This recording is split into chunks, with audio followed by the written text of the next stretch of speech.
Okay, ladies and gentlemen, welcome back to the Hoplite channel yet again. Appreciate you coming by. This is your first time here, welcome. If you're a returning customer, thanks for coming back.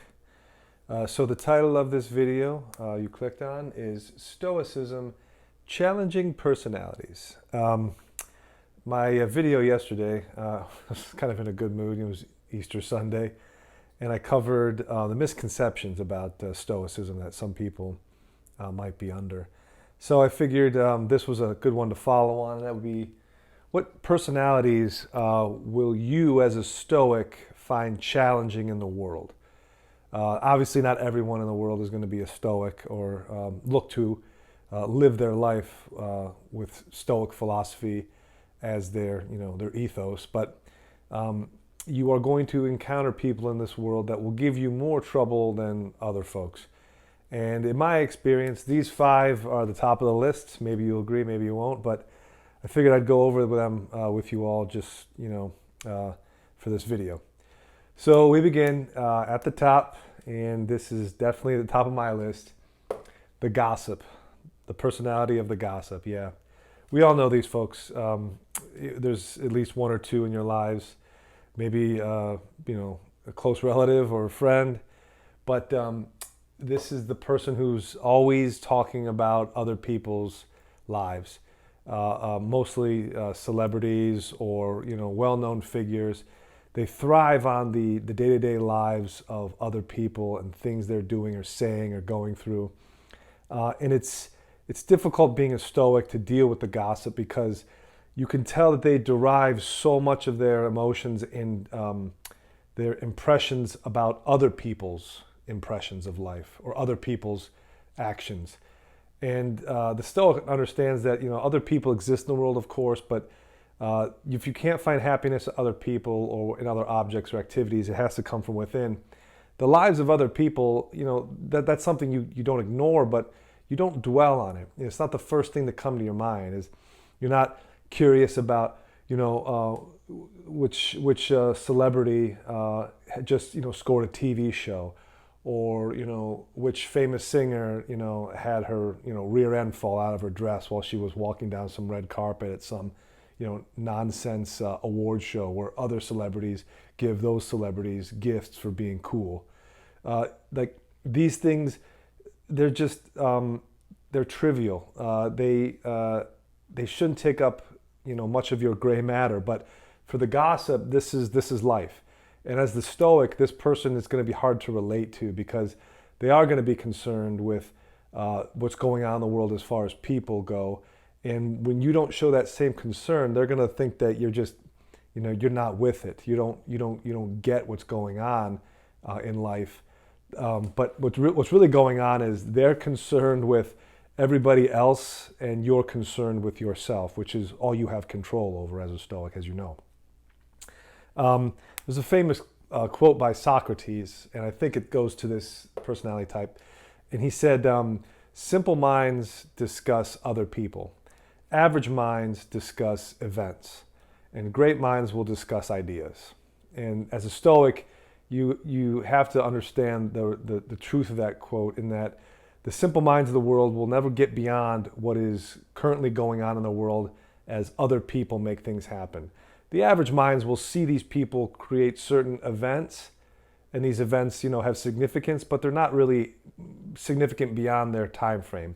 But ideas like, is democracy a good idea? Is dictatorship the worst form of government? Was Plato right when he said philosopher kings would be able to rule the world best? Is happiness, which is the goal of a Stoic, truly a worthwhile pursuit? These are ideas that will transgress time and transgress culture and people, and it's ubiquitous. So the great minds discuss these ideas because they never go out of fashion. But the football player who just got traded to a different team, does that really matter? No, because he's going to get traded at least 4 more times over the course of his career. The Hollywood starlet who wore a dress to an award ceremony and it was basically as thick as a straw. Are we really shocked by that she would just show off her body so that people would take more pictures of her so she could put it on Instagram. We shouldn't be shocked by that. This is gossipy stuff. It doesn't matter. Yes, we could say that women are probably more prone to be the gossip type, but men do it too. Men are always talking about comparing themselves, their lives, with other people's as far as success goes, or if it's sports. That's the realm of male gossip is in that regard. But the female gossip is concerned, with the hive mind, the herd. What are people doing? What's everyone up to? Have you heard about this? Have you heard about that? This will give the Stoic a lot of consternation if he lets it. And dovetailing on that, the busybody. We all know these people, right? So what you doing? What you up to? Are you dating anyone? Oh, do I know her? Oh, I don't know her. Well, do I know any of her friends? Have your parents met her? Oh, they haven't. Oh, okay. Well, what are you doing this weekend? Oh, I don't know that guy. Oh, that sounds like fun. Maybe I'll try that. But this is the person who, like the gossip, is always concerned with the day-to-day lives of other people, but they take particular interest in your life, your day-to-day functions and activities. And as a Stoic, sometimes you just want to be left alone. You just want time to do what you do and to do things that you do for your own reasons. And you don't want to explain it to someone. You don't want to say, oh, I do this because of this. Or I chose not to do that because this is why I think that was something to avoid. You don't want to have to constantly explain yourself or your rationale to people. But the busybody, if they're not in your stuff, they feel like they're missing out on life. They feel like they're not in tune with the people, the society around them. So they're constantly, licking their finger and sticking it up into the air to see which way the wind's blowing. And they do that by asking you, what you doing? It's exhausting as a Stoic sometimes to deal with the busybody, because you find the busybody is often the gossip as well. And you feel like the busybody may be keeping a file on you, or almost like getting reconnaissance in all these questions about what you're doing, where you going, who you seeing. Sometimes you just want to tell this person, like, hey, I just have to kind of do my own thing for a minute here. Can I get back to you later? As a nice way of saying, hey, how about you shut the hell up and go the hell away? That's the nice way the Stoic would say it, is like, can I just get back to my own, business? The busybody. Yeah, it's a tough personality to deal with as a Stoic, for sure. And we go next to the attention seeker, or the hyper extrovert. Now, being a Stoic and how I found Stoicism, I'm naturally an introverted person. You could say, well, yeah, but you're the guy with the YouTube channel. It's like, aren't you an attention seeker? It's like, okay, you got me on that one. I put these videos up hoping people would come and see them and get something out of it. But I'm doing YouTube videos on Stoicism and philosophy. How big do you think this crowd's going to be? Do you think if I was covering, Hollywood, or if I was streaming video games and people watching me play the new video game, or if I was talking about things that are in pop culture, do you think that would be a better way of getting attention? Right. So there's the people who go to get attention no matter what they do, no matter what endeavor they set out on. They intend to be in the limelight.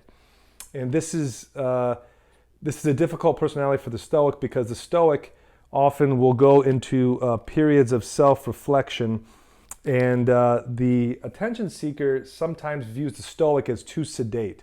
Someone who is they're not high speed enough. They don't know how to keep up.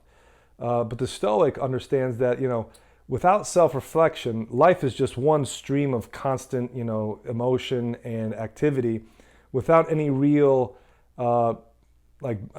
gauge to tell yourself if this is all worthwhile. What's the purpose of this activity, this action, this excitement?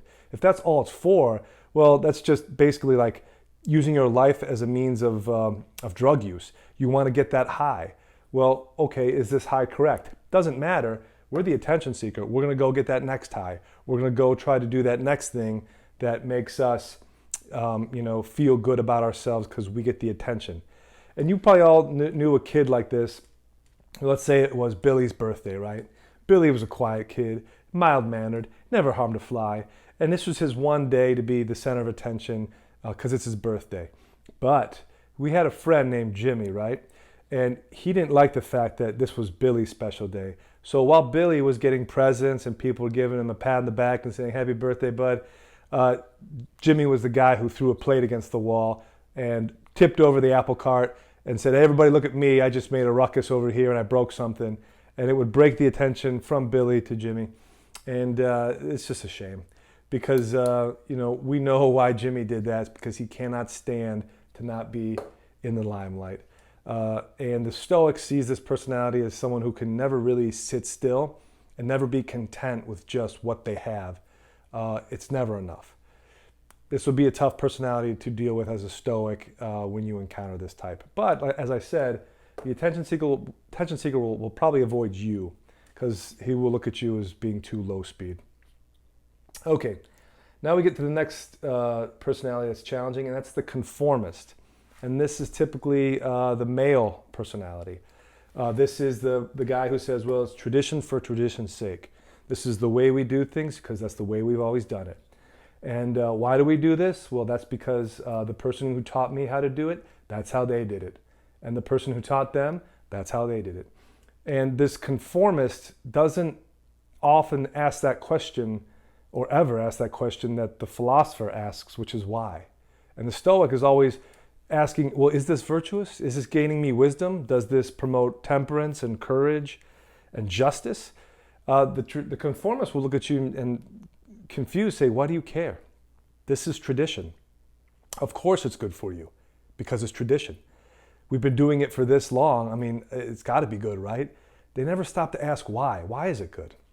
The Stoic, because he is constantly reflecting on life and why we do the things we do, should never forget to ask the question why. And to the conformist, this will be annoying that the Stoic will look at tradition, will look at dogma, will look at culture and practice and say, that's fine, I could see the good, but is it the best we could do?